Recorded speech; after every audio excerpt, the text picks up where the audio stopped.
What if the poorest person on your street had the richest heart of all? Meet Esther, a young woman with nothing but a smile, a spoon, and a soul made of gold. In the heart of Lagos, under the shade of an old wide tree, where city noise meets the hum of human struggle, stood a fragile wooden food stall. It was nothing fancy, just planks nailed together, a few rusty pots, and the sweet smell of boiling rice and yam. Behind that stall worked a young woman named Esther, just 24 years old, yet already carrying the weight of a lifetime. Esther didn't have much. Her slippers were worn thin. Her dress had faded patches from years of overuse. The room she called home had no electricity, no running water, and no family waiting inside. She lived alone, slept on a thin mat on the floor, and woke up every morning before dawn to cook her small pots of food. It was just her and her dreams stitched tightly into every grain of rice she served. But what Esther lacked in wealth, she more than made up for in heart. Every morning, her hands moved quickly, stirring pots and lighting fires, but her face carried a calm, quiet sadness, like someone who had cried all her tears in private and decided to face life smiling. And smile she did. To every customer who passed by, whether rich or poor, she'd say with warmth, "Good afternoon, sir. You're welcome." There was no bitterness in her voice, no trace of complaint, just grace. One afternoon, her friend Mama Titi passed by, hands on her hips, and a chuckle in her voice. "Esther?" She asked, "Why are you always smiling when you are struggling just like the rest of us?" Esther looked up, wiped sweat from her brow, and simply said, "Because crying will not bring food to my pot." Her answer wasn't rehearsed. It was truth, straight from a young heart, hardened by loss, but softened by love. Esther had lost her parents young. She had no siblings. No one sent her money from overseas. There were no sponsors or charity foundations behind her, yet she was known across the street for feeding anyone who couldn't afford a plate.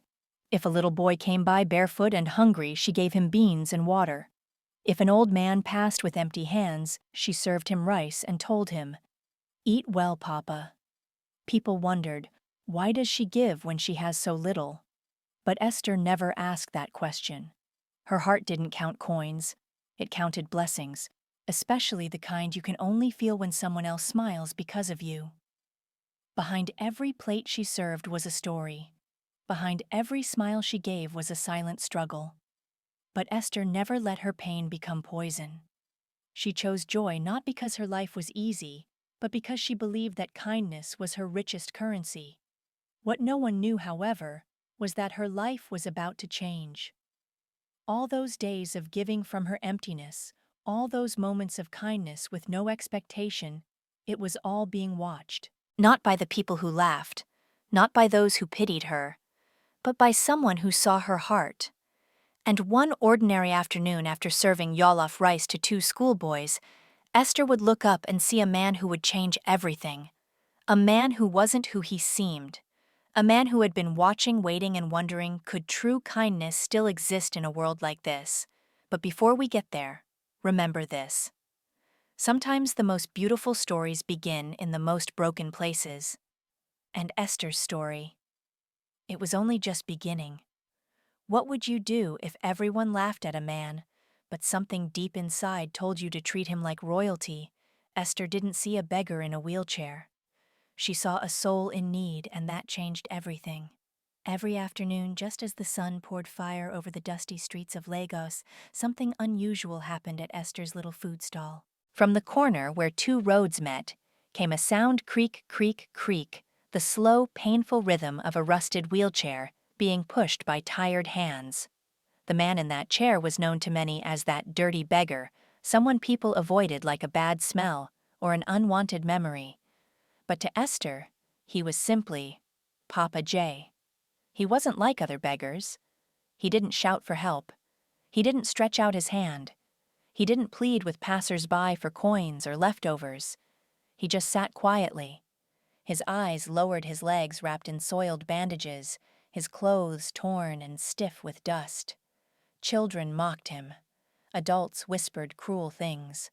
Some even crossed the street to avoid him. But not Esther. Never Esther. That first day he appeared beside her wooden stall, she looked at him and said softly, "You didn't eat yesterday, Papa J." His voice was faint, almost a whisper. I was too weak to come. He hadn't eaten in 2 days.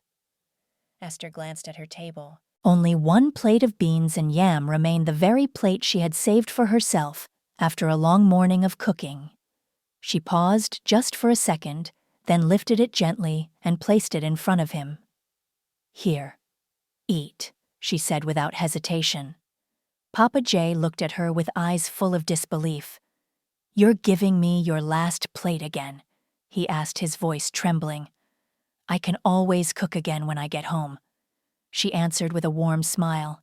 And that was the beginning. Day after day he came back. His wheelchair wobbled worse with each visit. One wheel leaned sideways, the armrests had lost their padding, and the creaking sound never stopped. But still, he came, and still Esther fed him. Sometimes rice, sometimes porridge, sometimes just beans with a little sauce. Always served with a smile, always without judgment. People noticed. They started asking Esther, "Why do you feed that beggar every day? He doesn't even ask." She would answer simply, "If I were the one in that chair, wouldn't I want someone to remember me too?" And remember him she did. She didn't flinch at his appearance. She didn't complain about the smell. She never once asked where he came from or why he didn't speak more. All she saw was a man who needed kindness, and that was enough. What Esther didn't know was that Papa J was watching too. He saw how she gave even when she had nothing. He noticed how she never once treated him like less of a person. He saw her look others in the eye, even when they looked away from him. In a world that often throws away what it doesn't understand, Esther chose to lean in, to care, to give. And she gave with no agenda, no phone cameras, no social media posts, just a quiet act of compassion repeated every single day. And in that quiet giving, something miraculous was beginning to grow, something not even Esther could imagine. One hot afternoon, just after serving jollof rice to 2 schoolboys, Esther turned and found Papa J already sitting in his usual corner. His shirt had even more holes and his head hung lower than before. Still, she prepared a fresh plate, added 2 small pieces of meat, and walked it over to him with a gentle voice. "Your food is ready, Papa J." He looked up slowly, his eyes tired but soft. "You always remember me." Esther knelt and smiled. "Even if the whole world forgets you," she said, "I won't." What she didn't realize was that this small act of loyalty was about to open the door to the biggest surprise of her life. What if the one person you never expected to miss suddenly vanished? Esther fed him out of kindness. But when Papa J disappeared without a word, her world started falling apart in silence. The morning started like any other. Esther woke early, swept the dusty floor of her roadside food stall, lit her charcoal stove, and began boiling water for the day's meals. As the city stirred to life around her, she found herself glancing down the road more often than usual. Her eyes searched the corner where the cracked pavement met the broken sidewalk. That was where Papa J always came from, slowly in his rusted wheelchair, with the creak-creak sound she had grown strangely fond of. But today, nothing. She stirred the pot, looked again. Still nothing. Maybe he was just late, she thought. But as the hours crawled by and the sun climbed higher, her quiet confidence started to fade. By noon, her chest felt heavy, her hands moved slower. And though she continued serving customers with that signature smile, something about her was clearly off. Where was Papa J? She stepped away from the stall, peering left and right down the street. No one in a wheelchair. No sound of rusted wheels on gravel. Her heart skipped. Something wasn't right. She wiped her hands on her apron and walked to the woman next door. "Mama Titi, did you see Papa J this morning?" The vegetable seller chuckled and waved dismissively. "That old cripple? Maybe he rolled to another street. He's got no legs." "What do you expect?" Esther didn't laugh. She asked the sachet water boys, the motorbike taxi men, even the old security guard who watched traffic. Everyone shook their heads. No one had seen him.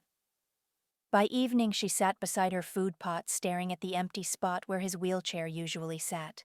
Her food tasted different. Bland. Her appetite vanished. Even the smell of her sweet jollof rice made her feel sick. It had only been one day, and yet the absence of the man everyone ignored was somehow louder than the city's noise. 2 more days passed. Still no sign of Papa J. No word, no message, no clue. Esther tried to shake it off, but it was like trying to ignore the sound of your own heartbeat. She walked around the block, checked every corner, asked strangers. Nothing. Her once bright smile began to dim. Her laughter faded. The spark that kept her kind even in poverty was flickering. Late one night, she sat alone in her dark room behind the stall. No light, no sound, just her and a chipped plate, the same one she last served Papa J with. She traced her fingers around its edge, her thoughts spinning in silence. He never missed a day, she whispered to no one, even when it rained, even when he was sick. So why now? She opened her window. A cold breeze entered, brushing her skin like a ghost. Her eyes filled with tears, not just from worry, but from fear. Something felt off, not just sad, but wrong. It wasn't just the disappearance, it was the feeling that Papa J hadn't left. Something had taken him, and she couldn't stop the thought, what if I never see him again? What if I never even knew who he really was? The next morning she didn't cook with her usual rhythm. She didn't sing like she used to. Every clang of the pot, every footstep that passed her stall, it all reminded her of him. Then, on the 4th day, a black SUV pulled up to her stall. Out stepped a tall man in a red cap with polished shoes. He didn't smile, didn't greet her, just handed her a sealed brown envelope and said, "Read it. Don't tell anyone." Before she could respond, the car was gone. Esther's hands trembled as she opened the note inside. "Come to Green Hill Hotel, 4 p.m. Don't tell anyone. From a friend." And just like that, the quiet disappearance of Papa J had become the opening to something far greater, far stranger, and far more life-changing than Esther could ever have imagined. What if the person you showed kindness to turned out to be more powerful than you ever imagined? Esther only wanted to feed a hungry man. She never expected to be summoned to a luxury hotel by someone who knew her deepest kindness. It was exactly 3:30 p.m. when Esther stood in front of her wooden food stall, holding a small padlock in one hand and a brown envelope in the other. She had never locked her shop this early. She had never even been to a hotel in her life. But today felt different. Strange. Heavy. Like the air itself was holding its breath. Her heart beat faster as she turned the key twice and whispered, "God, please go with me." The words inside the envelope still echoed in her mind. "Come to Green Hill Hotel.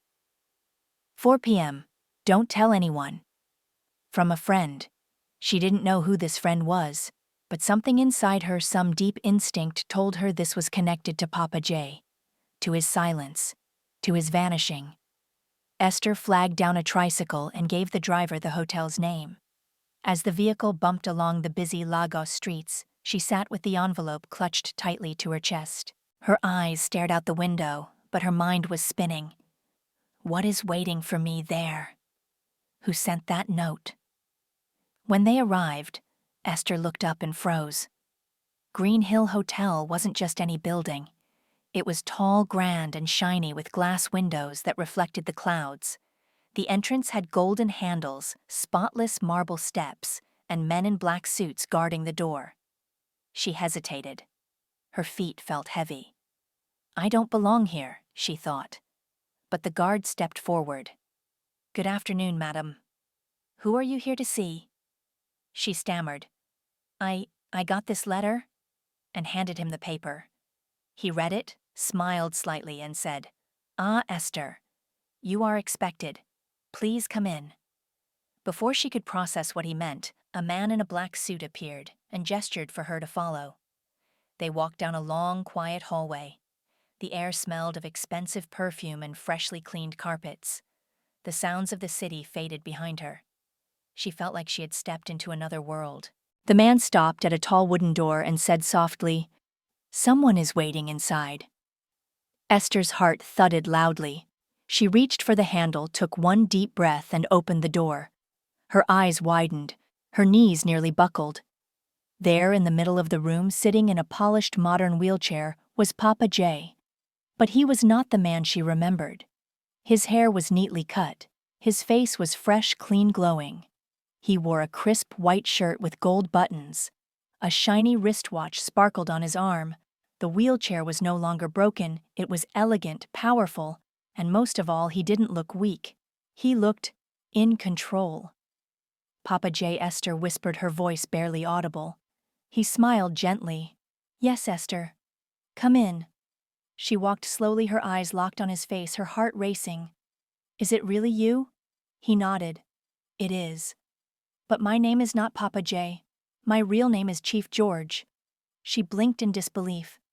"Chief, I'm a billionaire," he said calmly. "I own companies, I build hospitals, I've helped towns grow. But for the past year, I've been living differently. To find people who give without asking. People like you." Esther's mouth hung open. "But why did you pretend?" Chief George looked into her eyes. "Because I was tired of being helped just because of my name, my money, or my status. I wanted to know who would help when no one else was watching. And you, Esther, you did." Tears welled up in her eyes. "I didn't help you because I expected anything," she whispered. "I just couldn't watch someone hungry and do nothing. And that," Chief George said with a warm smile, "is why you're here. I have something to show you. A reward not just for what you did, but for who you are." Esther didn't know it yet, but her life was about to change in ways she had never dreamed possible. What if the food you once gave away for free turned into a palace where kings came to eat? Esther never asked for anything. But when Chief George handed her the keys, she realized kindness can unlock doors that money never could. The black SUV rolled to a stop in front of a wide modern building that shimmered under the late afternoon sun. Esther stared out the tinted window, her heart pounding. This wasn't a roadside shack. This wasn't a small wooden stall under a tree. This was something else entirely, something out of a dream. "Come," Chief George said calmly, stepping out of the car. Esther followed slowly, her legs trembling with each step. Her eyes widened as she took in the scene before her: spotless white walls that looked like marble, tall glass windows that reached toward the sky, golden door handles gleaming in the sunlight, and vibrant flowers lining the walkway like a red carpet of nature. The air smelled like fresh paint and soft jasmine. It didn't feel real, but what truly stole her breath away was the sign above the entrance. Esther's Place, home of sweet meals. Her feet stopped moving. She blinked, rubbed her eyes, and looked again. It was her name, her dream. Her heart now carved in gold on the front of a 5-star restaurant. She turned to Chief George, stunned. Is this real?" He smiled warmly. "Yes, it's yours." Her mouth fell open. She covered it with both hands as tears began to form. "Mine." Chief George reached into his coat pocket and pulled out a ring of shiny keys. "You gave everything you had even when you had nothing. Now I'm giving this to you, not just as a gift, but as a thank you. You fed me with your last meal. Let the world now come to eat in your name." Esther's hands trembled as she took the keys. With slow, uncertain steps, she walked toward the grand entrance and pushed open the glass door. What she saw inside took her breath away. The floor sparkled like crystal under soft golden lighting. Tables were set with fine china and gold-rimmed glasses. Velvet chairs with curved backs lined every corner. The ceiling had lights that shimmered like a night sky full of stars. Soft music played in the background, calming her heart as she stepped deeper into the dream. She walked toward the back and peeked into the kitchen. There were stainless steel counters, industrial ovens, gas burners, double-door fridges, clean sinks, and uniforms hanging neatly ready for her staff. Everything smelled fresh and new, like success. like a second chance. She turned around slowly and looked at Chief George. Her eyes were full of tears. "You built all this?" "For me." He nodded. "Yes, Esther, because when I had nothing you gave without hesitation. You didn't ask who I was. You didn't ask what I could offer. You gave because you have a kind heart, and the world needs more places built by people like you." Esther collapsed to her knees, her hands shaking, her tears falling freely now. "I don't even know what to say," she whispered. "You don't have to say anything," Chief George replied, kneeling beside her. "Your kindness already spoke louder than words." That day, the young woman who once fed the hungry from a wooden table became the owner of one of Lagos's finest restaurants.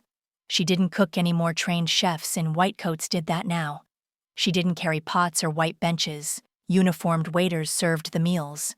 Her name was etched in gold, and her photo now hung above the front counter. But the soul of the place remained the same, simple, warm, and full of heart. And though her world had changed forever, one thing about Esther remained unchanged: her belief that giving even when you have little can open doors no amount of wealth can ever touch.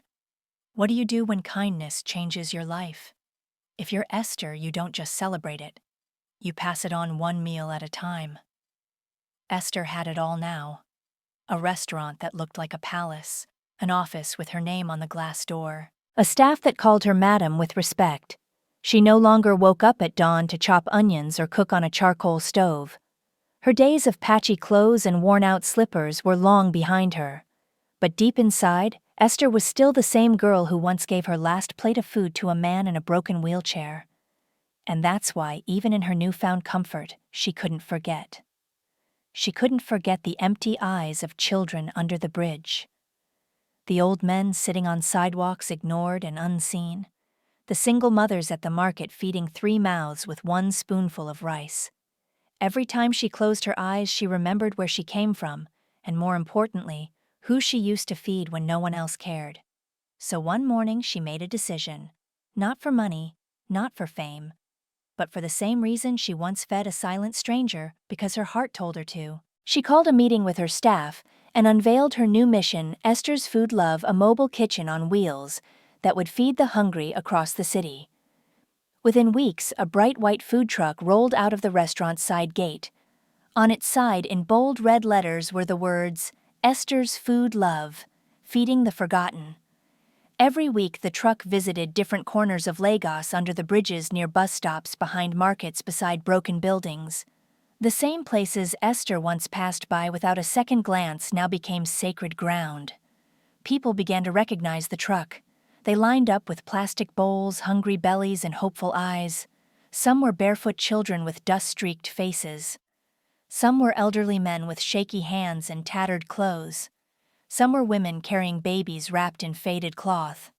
And every time Esther saw them, she remembered Papa J. She remembered the look in his eyes the first time he said, "You're giving me your last plate again."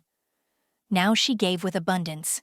She handed out warm rice, rich porridge, clean water, and sometimes even little gift shoes, books, clothes. And with each meal, she whispered something simple but powerful. "Eat well. You are not forgotten." One afternoon, as the food truck parked under an old tree, one of her workers asked quietly, "Madam, why do you do all this? You already made it. You don't have to give anymore." Esther smiled and placed a hand on her chest. "Kindness brought me here," she said softly. "So I must send kindness back out." That moment stayed with the team. It reminded them that this wasn't just about food. It was about dignity, about being seen, about reminding people that even when life is cruel, someone still cares. And every time Esther returned to the restaurant, stepping out of the truck with flour on her sleeve and sweat on her brow, her staff would pause because they saw it too. Their boss hadn't changed. Her clothes were nicer, but her spirit remained humble. Her bank account was fuller, but her heart still beat for others. Above her desk, a small frame held the first note she ever received. "Come to Green Hill Hotel. Don't tell anyone." She kept it there not to remember the luxury, but to remember the mystery, the journey, and the moment everything began. In a world where wealth often builds walls, Esther chose to build tables. And through Esther's food love, she fed more than stomachs.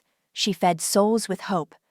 Because sometimes the richest people are not those who own the most, but those who give the most even when no one is watching. What if one quiet act of kindness led to a lifetime of purpose? Esther never forgot the man who changed her life. Not because he gave her a gift, but because he saw her worth when the world looked away. Every morning, the light filtered through the high glass windows of Esther's restaurant, casting soft golden patterns across the clean marble floor.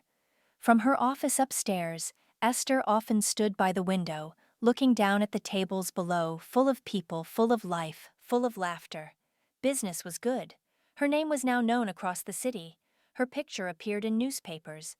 But for Esther, the real spotlight always shone on one man, Chief George, the quiet billionaire, who once sat outside her stall pretending to be a crippled beggar. Though months had passed, she thought of him often, not just because he had changed her life, but because he had changed the way she saw the world.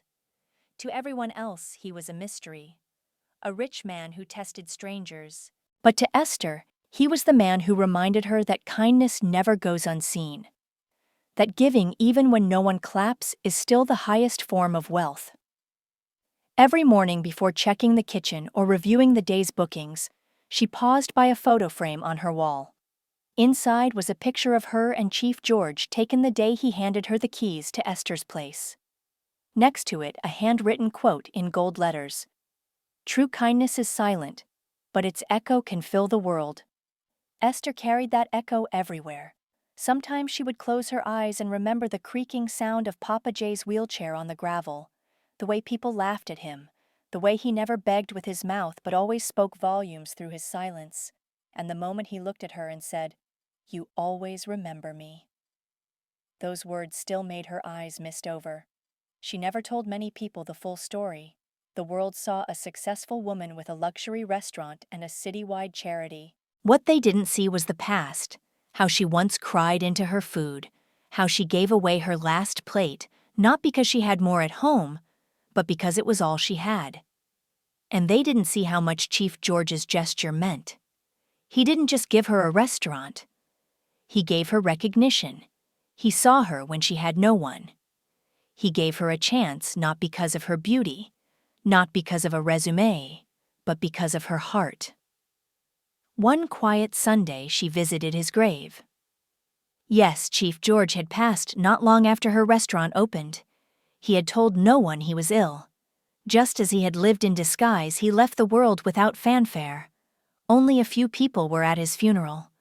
Esther wore white with no makeup and carried a plate of jollof rice in her hands, the same meal she had once served him. She knelt by his gravestone, placed the plate gently on the grass, and whispered, "You saw me, when no one else did. And now I see others, because of you." That moment became her quiet ritual. Each month, she returned not with flowers, but with food. She would sit for a few minutes whispering updates about the restaurant, the food truck, the people they were feeding. She imagined he was listening, smiling that same soft smile he gave her the day he stood up from his wheelchair and said, "I can walk." Esther understood now. He had never wanted applause, just truth, just goodness, just a reason to believe people still cared when no one was watching. And as she stood, brushed the grass from her dress, and walked back toward her waiting car, she whispered one last thing. "Thank you for seeing me. Now I promise to keep seeing them." In a world so quick to forget, Esther chose to remember. And in doing so, she became the living legacy of a man who taught her that even the smallest kindness can echo through eternity. What if the greatest treasure in life isn't what you keep, but what you give away? Esther didn't set out to become a hero. She simply chose kindness, and kindness chose her back. Kindness is never wasted. That's the lesson Esther carried with her every single day. From a dusty street corner in Lagos to the polished floors of her five-star restaurant, her journey had never been about luck. It wasn't about who she knew or how much she had. It was about the heart she carried. a heart that gave freely without waiting for applause, a heart that saw pain and chose compassion, a heart that asked for nothing in return, and yet ended up with everything she never dared to dream of. Esther's story isn't just about a poor girl becoming a boss, it's about something deeper, something all of us can learn from no matter who we are. It's about choosing to do the right thing even when no one is watching. It's about treating strangers with dignity even when others mock them. It's about understanding that the most powerful changes in life often begin with the smallest acts. When Esther gave Papa Jay her last plate of food, she didn't know who he was. She didn't know he was a billionaire. She didn't even know if he would be back the next day. All she knew was that he was hungry, and that was enough for her to act. That moment, that choice, that simple yes to kindness became the seed that changed her entire life. And isn't that how kindness works? It doesn't make noise. It doesn't seek credit. But it grows like a quiet flame, lighting the way for others to follow. Esther didn't have a platform. She didn't have money, but she had heart. And heart, when paired with action, can move mountains. Through Esther's food love, she now feeds hundreds. She doesn't do it for recognition. She does it because she remembers what it felt like to be invisible, to be poor, to be the one with nothing but still hoping someone would see her. And thanks to Chief George, someone did. The world often teaches us to chase power, fame, or fortune. But Esther's life is proof that you don't need to chase what you are destined to attract. She attracted grace by being graceful. She attracted abundance by giving without fear. She attracted love by simply loving strangers. So the next time you pass someone in need on the sidewalk at the market near your home, remember this story. Remember that what you do for the least of these might just echo louder than you think. You never know who's watching. You never know how one act of mercy could become a miracle in motion. Maybe like Esther, you won't have much. Maybe your shoes are worn out and your pockets are nearly empty. But if your hands are still willing to give and your heart is still open to serve, then you are richer than you realize. Because real wealth isn't in what we own, it's in what we give. Esther didn't wait for the world to change. She chose to be the change. And because of that, she didn't just feed a hungry man, she unlocked her future. Now she wakes up every morning with purpose, knowing her story is feeding more than just stomachs. It's feeding hearts, restoring hope, and reminding people that compassion still exists. So what did this story teach you? Maybe it taught you that miracles wear disguises, that the people who seem to have the least might be carrying the most wisdom, that love, when served quietly and sincerely, can travel farther than money ever could. We'd love to hear from you. Share your thoughts in the comments. Tell us how this story touched you. And if you believe the world needs more Esthers, hit the like button, share this story, and let kindness go viral. Because someone out there might be one meal away from becoming everything they were meant to be. And maybe you're the one holding that meal in your hands. In a world that often values wealth, fame, and appearances, Esther's story reminds us of a deeper truth. The most powerful gifts are born from quiet kindness. You don't need riches to make a difference, you need heart. Her simple act of feeding a stranger without expecting anything in return opened doors she never imagined. For older adults who have experienced both the beauty and hardship of life, this story speaks deeply. It tells us that no matter our age or status, every small gesture of compassion has the potential to ripple far beyond what we see. We may not always witness the reward, but life has a way of honoring those who give sincerely. Whether it's offering a kind word, sharing a meal, or simply listening, these are the things that leave a lasting legacy. As we grow older, we realize it's not what we keep that defines us, but what we give away. And perhaps like Esther, the love and respect we sow in silence may return to us in the most unexpected and beautiful ways. Kindness never ages, and it never goes unnoticed in the eyes of those who truly matter. She gave away her last plate of food to a man everyone laughed at. No cameras, No audience, just quiet compassion. But what if the beggar you feed today is actually a billionaire in disguise? This is not just a story of luck, it's a powerful reminder that the smallest act of kindness can unlock the biggest blessings. When you choose to help someone with no expectation of return, life often finds a way to reward you when you least expect it. In a world where people often take advantage of the kind-hearted Esther's story proves that real kindness never goes unnoticed. She went from selling food on a dusty street to owning a restaurant empire simply because she chose to care. So sit back, open your heart, and let this story remind you the goodness you give away may come back to you in the most beautiful form.